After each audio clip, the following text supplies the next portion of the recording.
Titanic का निर्माण 1909 में बेलफास्ट के एक विशाल कारखाने में शुरू हुआ। यह अपने समय की सबसे बड़ी औद्योगिक अभिलाषा थी।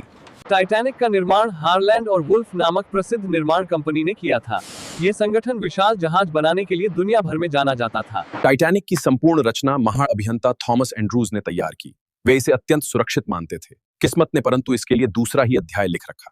3 वर्ष की अथक मेहनत के बाद 1912 में टाइटैनिक पूरी भव्यता के साथ तैयार हुआ। हर कोई मान रहा था कि यह जहाज कभी नहीं डूबेगा। 10 अप्रैल 1912 को टाइटैनिक अपनी पहली यात्रा पर निकला। हजारों लोग इसे देखने बंदरगाह पर आए थे। टाइटैनिक में 3 श्रेणियां थीं, पहली, दूसरी और तीसरी। पहली श्रेणी का किराया आज के समय में लाखों के बराबर था। इसकी यात्रा इंग्लैंड से शुरू होकर फ्रांस और आयरलैंड से होती हुई अमेरिका तक पहुंचने वाली थी। किसी को भी आभास नहीं था कि आगे क्या होने वाला है। जहाज धीरे धीरे उत्तरी अटलांटिक महासागर के अत्यंत शीत प्रदेश में पहुंच गया। यह क्षेत्र बर्फीले पहाड़ों के लिए कुख्यात था। टाइटैनिक को आसपास चल रहे दूसरे जहाजों से बर्फ के पहाड़ों की चेतावनियां मिल रही थीं, पर इन चेतावनियों को उतनी गंभीरता से नहीं लिया गया। उसी रात एक जहाज ने आखिरी बार कहा था, सामने भारी बर्फ है, संभल कर चलो।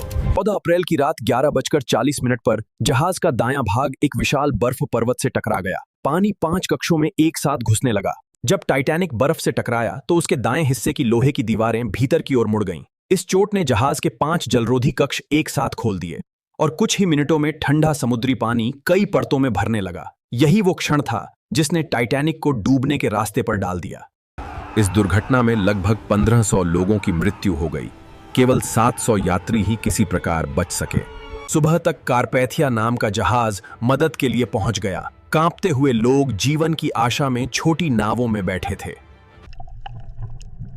आज टाइटैनिक का टूटा हुआ ढांचा 12,500 फीट गहरे समुद्र में पड़ा है।